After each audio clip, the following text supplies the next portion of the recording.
a whole new world has just opened up for me basically this month, even though over the years since I started listening to you, I'm looking back and seeing how it all worked, and now I'm learning how to fine-tune it. And I'm feeling like I'm in the vortex, or in the feeling I'm with Source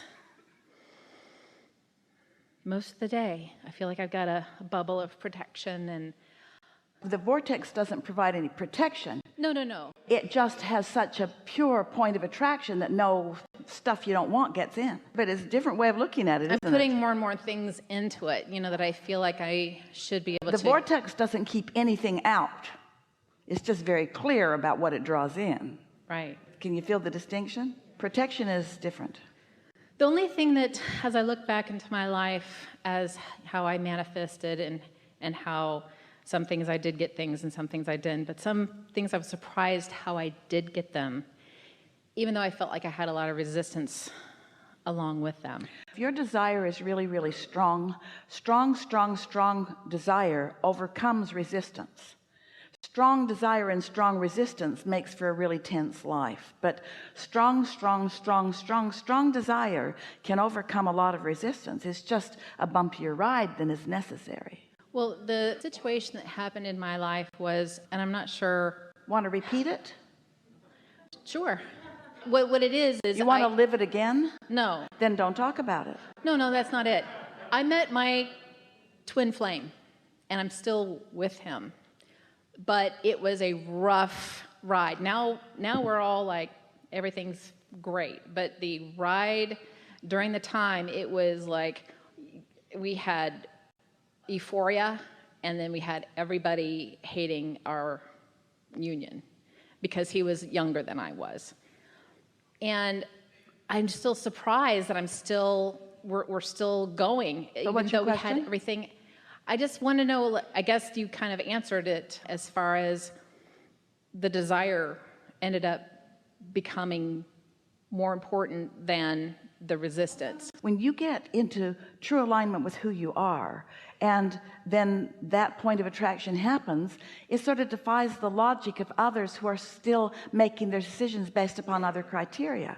But when you know it, and nothing that they say is going to keep you from moving in the direction of it. And so that's a really strong life experience that lets you know how you feel when you know something's right for you, and how under those conditions, how easy it is for you to disregard what anybody else thinks about it because they just don't know. Yes, but it was also sad too, because my children didn't like the idea in the beginning, and they're finally like kind of being okay with it. But do you have an active question? If you do, we want to answer it. But our question to you is it satisfying to activate past experiences that were sad? Well, because I had some other recent situations similar to that, where I got a new job, but I was really very, very scared to take the job. But then I end up getting it, and it would end up being wonderful. Sometimes you move into action too soon. Esther's knee was bothering her, and it didn't make sense to her. She didn't accept it as something that was permanent, and she didn't appreciate it at all. So she sat with us before meditation and wrote her question to us, and then meditated, and then began receiving. And we said to her, even though you know what you know, you are relying on too much action and not enough thought flow. Yeah, I can see that. Thinking too much. Taking action too soon. Humans, especially those of you who want to be productive and who pride yourself in being productive, you tend to want to take action whether the energy flow is ready or not. And so in some resistance, you still move forward. And that's why it's bumpier, or that's why some aspect of you doesn't feel so good. The fun analogy that we like to offer is you don't try to vacuum your living room rug unless you've plugged your vacuum cleaner in. you can go through the same motions and you can make marks all over the rug, but it's really not doing the job that you want it to do. First you plug it in and then you take the action. And that's what we're encouraging, is that if you just be a little more aware of what you are in the moment, because remember, this alignment is not like a college degree where once you've received it, it's yours forevermore. It either is or it isn't in the moment. And there are a lot of dynamics that can affect how in alignment you are. And sometimes busy people like you and busy people like Esther, she's got to go get on that airplane whether she feels like it or not. Well, wouldn't it be smarter for her to feel like it and then go than to go and then try to feel like it? In other words, so sometimes you go through the paces of your life and you check off the things that you feel responsible to, and you do the stuff that you need to do or that others expect you to do. But if you do that before you've taken the time to selfishly align yourself with your resources and your source, then you feel some bumps along the way, and that's all you're talking about. Yeah, that's what I feel like. Too ready to act before you're really in alignment. That's all. So what would be the best way to get even to more alignment, find the path of least resistance? Just play this game of satisfied, unsatisfied. It'll just tune you right in. It takes care of everything. It really does. It's so much simpler. Don't let it get started. And if something already is started, everyone has those hot buttons. Like that, for example. Let's say that your culture is just disapproving of something that you've decided that you're going to do. And so there's a lot of momentum, let's say, in your culture about that.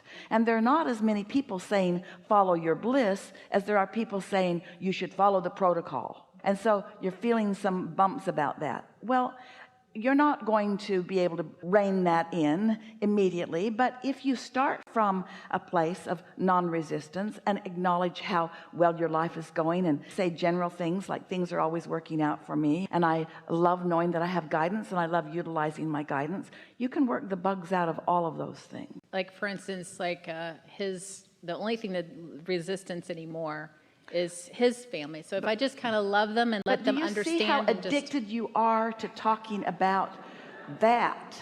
You need to let it go. It feels wrong to you. It feels like they should let it go, but it is active in your vibration, and it isn't anything that they're doing that's messing you up. It's you not letting go of that yet. Eventually you could maybe have a conversation with yourself that goes something like, wait a minute, they didn't prevent me from my happiness. They didn't cause it and they didn't stop it. I'm living happily ever after, and I know that they're glad about that. And I can't expect people to let go of everything that they believe and all of a sudden come over to the way I'm looking at something, nor do I need them to stop believing what they believe. If I have to wait for anybody else to come into complete alignment with me, then I'm never going to have any meaningful relationship with anybody ever. Even my twin flame. Even someone who I believe is my absolute soulmate. We are not in absolute agreement about everything.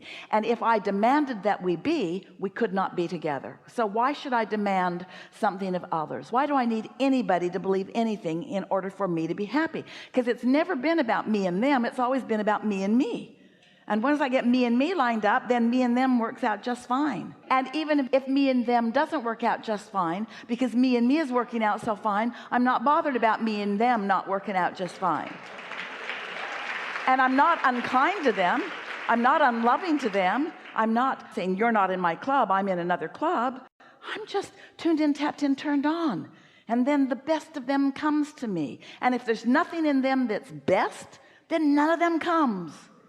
But what's so interesting, human dear hearts, is that you fixate sometimes on aspects of others that you don't like, and then when that part comes to you over and over again, you blame them. Esther has something that she likes to say: if you were just different, you'd be perfect. I think another thing that has helped along that way is when I did tune in to what I wanted, and if there was resistance coming, I would just let it go. Like I followed what I wanted, and I would wanted to be with them. But you didn't really. Here's what you were doing. We know this for sure, so just relax and hear this. It'll be really helpful to you. What you just explained to us is what we were talking about earlier, and we're going to speak as if we are you. My desire was so strong that it really didn't matter very much what they were saying. So that's what happened. Your desire just plain dominated. But when you began to focus upon pieces of it, then your desire became less dominant and you began pushing against them a little bit, and that's what causes the bumps. Can you feel the distinction? So now, hear what we've been talking about here today. Feel the difference between relief of letting go of resistance and satisfaction, which really has no satisfaction, and realize that you found relief through the direction of your thought, but now you're ready to find absolute satisfaction. And absolute satisfaction, what it's really about is not giving a rip what anybody else thinks, because they don't know. Because they don't know about me. They don't know about my vortex. They don't know about me in my life. They don't know what I lived. They don't know what I put in my vortex. They don't know what agreements I had coming in. They don't know about me and my relationship with my inner being. They can't possibly make good decisions for me or about me. Why would I expect them to? That's not their job. They can't do that. That's my job. I can do that.